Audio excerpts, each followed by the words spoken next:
धारितो यैथानस्थितस्यैव परावितानं यस्योऽपि सर्गं निर्वर्तयन्तम् नमामि पाशं महताधरेण नमामि पाशं महताधरेण। बोले 1008 चिंतामणि पार्श्वनाथ भगवान की, 1008 महावीर भगवान की, गोमतेश्वर बाहुबली भगवान की। आचार्य देव मुनि कुंजर आदि सिंधु महावीर कीर्ति गुरुवर तव पाद बंधु वात्सल्य मूर्ति गुरुवर सिर विमल सिंधु सूरी प्रधान गुरु सन्मति पाद बंधु सूरी प्रधान गुरु सन्मति पाद बंधु। आदि सागर जी महाराज की, परम पूजा चक्रवर्ती महावीर कीर्ति जी महाराज की, परम पूजा चक्रवर्ती विमल सागर जी महाराज की, तपस्वी सम्राट श्री सन्मति सागर जी महाराज की। संयम सौरभ साधना जिनको करे प्रणाम त्याग तपस्या तीर्थ का सुंदर सागर नाम सुंदर सागर नाम। बोला परम पूज्य दिव्य तपस्वी सम्राट सुंदर सागर जी महाराज की, परम पूज्य प्रथम गणेशमठ विजयमती माता जी की, जैन धर्म की।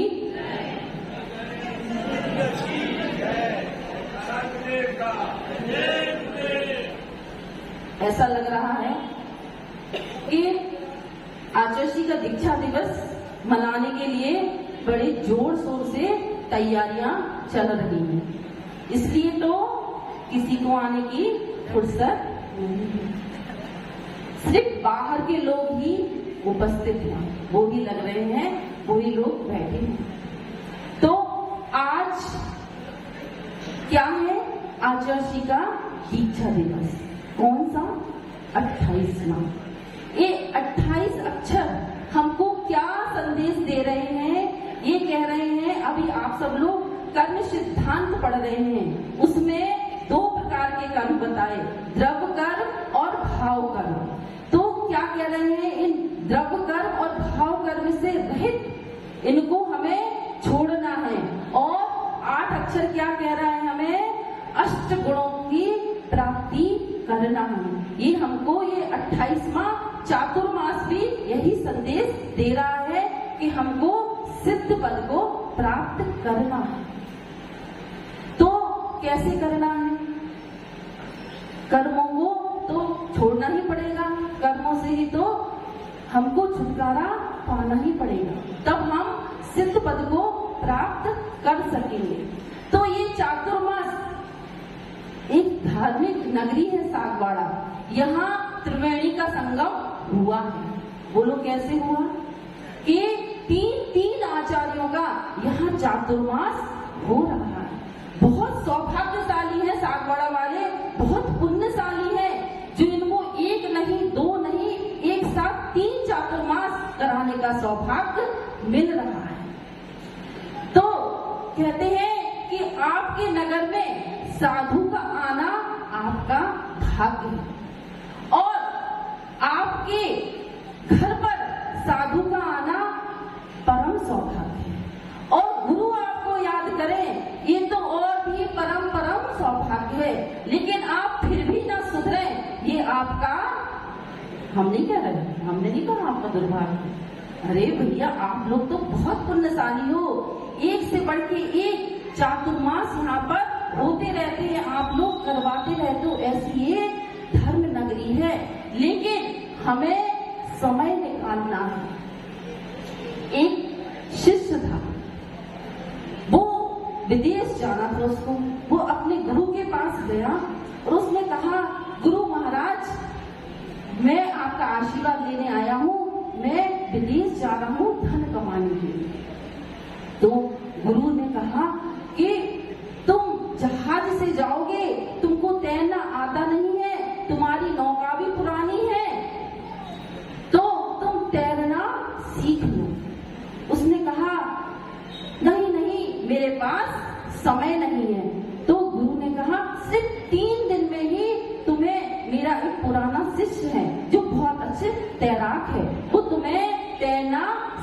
देगा।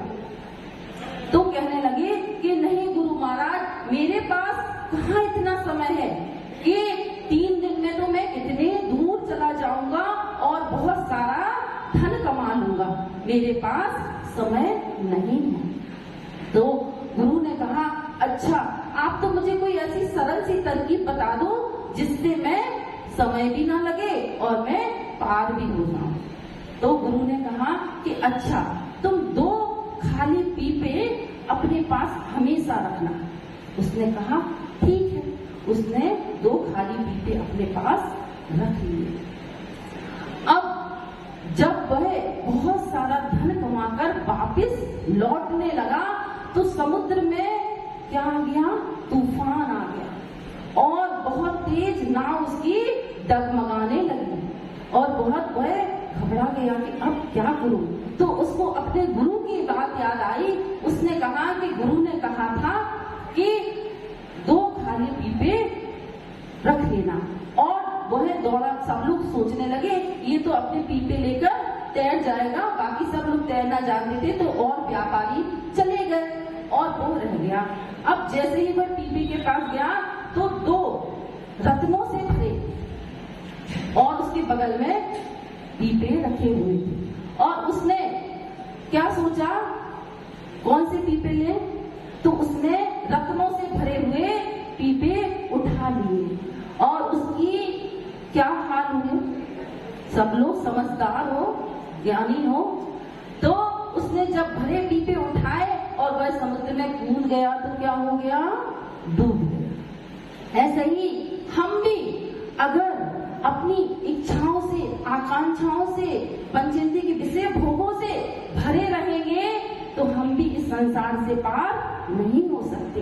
अगर आपके पास भी टाइम नहीं है, सिर्फ इसलिए टाइम है कि हम मौज मस्ती करें, खेलें कूदें और विषय भोगों के भोग भोगते हुए संसार से चले जाएं, मतलब आप भरे हुए हो, कोई धन दौलत से भरा है, कोई गाड़ी घोड़ा से भरा है, कोई कपड़े लत्ते से भरा है, कोई जेवर से, सोना चांदी से भरा हुआ है, यह सब चीजों से आपको रिक्त होना पड़ेगा जब आप इस संसार से पार हो पाओगे। तो ये गुरु हमें संसार से पार होने के लिए शिक्षा दे रहे हैं। यह चातुर्मास इसलिए हो रहा है कि आपका जीवन धर्ममय बने, संयम बने। कहते हैं कि लोग कहते हैं कि चांद के प्रकाश से संताप दूर होता है। लोग कहते हैं कि चांद के प्रकाश से संताप दूर होता है। लोग कहते हैं कि वृक्ष की छाया से ताप दूर होता है। लोग कहते हैं कि वृक्ष की छाया से ताप दूर होता है। लोग कहते हैं कि गंगा स्नान से पाप दूर होता है। लोग क्या कहते हैं कि गंगा में स्नान कर लो तो पूरे पाप धुल जाएंगे।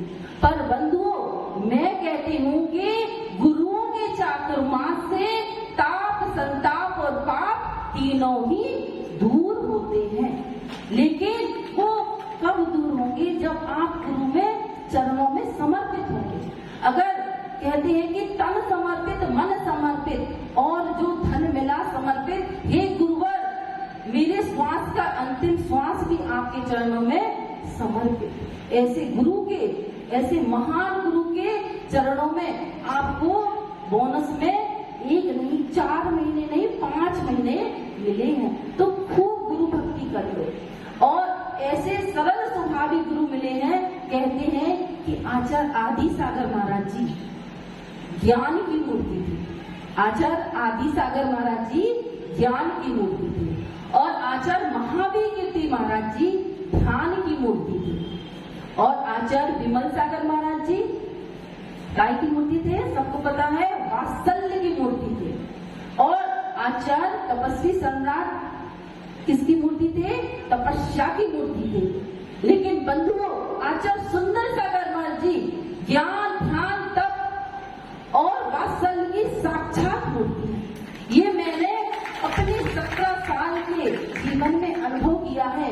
इतना वात्सल्य कि अभी आदरी में आचार्य श्री का 8 उपवास चल रहे थे और हम लोग का 14 का उपवास था, तो भी भी 8 उपवास के बावजूद भी चौके में गए, हम लोगों के पास ये लेना है और हर चीज को बताया, व्यवस्थित आहार सब साधु के हो रहे हैं।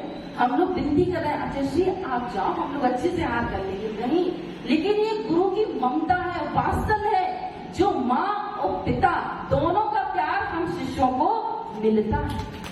तो हम लोग अपना घर परिवार छोड़ के जब आते हैं, जब ऐसे गुरु हम लोग को मिलते हैं, तो परिवार की फिर याद नहीं आएगी। तो ऐसे आप सब लोग भी इतनी दूर दूर से दौड़ कर आए हो, किस कारण से? सिर्फ गुरु के वात्सल्य के कारण। हमारे पास कुछ नहीं है, सिर्फ आचार्य जी आंख उठाकर देख लें, हाथ उठाकर आशीर्वाद दे दें, तो ही आप लोग अपने आप को धन्य धन्य मानते हो। ऐसे गुरुवर का आज हम सब लोगों को दीक्षा दिवस मनाने का अवसर मिला है। तो गुरुवर का जन्म आप लोग जानते ही हैं कि दिल्ली नगरी में हुआ और 9 नवंबर सन 1998 में दिल्ली में हुआ। इनके पिता का नाम राधे श्याम था और माता का नाम सावित्री देवी था, जो अभी संघ में साधनारत चुल्लिका सुधन्वती माता जी हैं, वो आचार्य जी की माँ है। वो भी इतनी धार्मिक है, उदार प्रवृत्ति की है, दिन रात अपने धर्म ध्यान में लगी रहती है।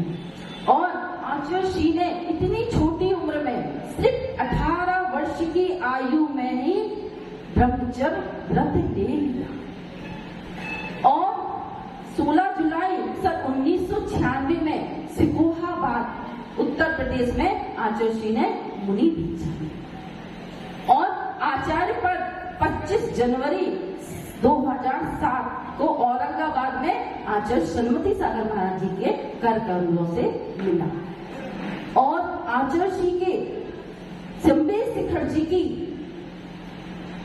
170 वंदना की। ऐसे पावन चरण आप लोगों को स्पर्श करने को मिलते हैं, तो अपने आप को धन्य धन्य मानना चाहिए। और एक एक टोंक की 108 परिक्रमा 2 बार की है और पूरे पहाड़ की परिक्रमा 2 बार की है। ऐसे आचार्य जी के बारे में क्या कहूँ, इतनी छोटी उम्र में भी आचार्य जी का बहुत सारी चीजों का त्याग है। मीठा सबको कितना पसंद है ना, लेकिन आचार्य जी का आजीवन मीठे का त्याग है और अन्न में भी सिर्फ 2 अन्न लेते हैं। अभी बहुत दिनों से, बहुत महीनों से तो सिर्फ 1 अन्न ही लेते हैं। ऐसा लगता है कि आचार्य जी को खाने से बिल्कुल विरक्ति है, ये खाने के लिए नहीं जी रहे। आप लोग काहे के लिए जी रहे हो? खाने के लिए जी रहे हैं। कुछ लोग सिर्फ जीने के लिए खा रहे हैं और कुछ लोग सिर्फ जनसंख्या बढ़े इसलिए जी रहे हैं। तो आचार्य जी को सिर्फ खाना पड़ता है, जबरदस्ती सारे ड्राई फ्रूट्सों का त्याग है, कोई भी मेवा नहीं लेते। ऐसे गुरु चरणों में मैं क्या कहूँ कि जैसे और कुएं में मेढक रहता है, उससे पूछो कि समुद्र कितना बड़ा है, तो वो दोनों हाथ फैलाकर कहेगा इतना बड़ा है। तो क्या उतना ही बड़ा है? नहीं ना। ऐसे ही मुझ अल्पज्ञ अज्ञानी से अगर गुरुओं के वर्णन करने का कहूँ तो मैं नहीं कर पाऊंगी, क्योंकि कहते हैं कि इस धरती को कागज कर लें और जितने वन हैं उनको हम कलम बना लें और समुद्र की स्याही को, समुद्र के जल को हम स्याही बना लें, तो भी हम गुरुओं के गुणों को नहीं गा सकते। ऐसे गुरुवर के चरणों में मैं तो अपनी यही कहूंगी कि हे गुरुवर, आप दीर्घायु हो, शतायु हो, आप स्वस्थ रहें और आप ख्याति लाभ पूजा से बिल्कुल दूर रहते हैं। लेकिन मैं चाहती हूँ कि आचार्य जी की ख्याति लाभ पूजा पूरे देश विदेश में हो, जब तक सूरज चांद रहे, जब तक आचार्य जी सुंदर सागर जी का नाम रहे। बस यही कहती हूँ कि हे गुरुवर, तुमसे मैं बन जाऊं ऐसा तो आशीष, तुम्हारे चरणों में झुका रही हूँ अपना शीश। बोलो आचार्य श्री सुंदर सागर जी महाराज की।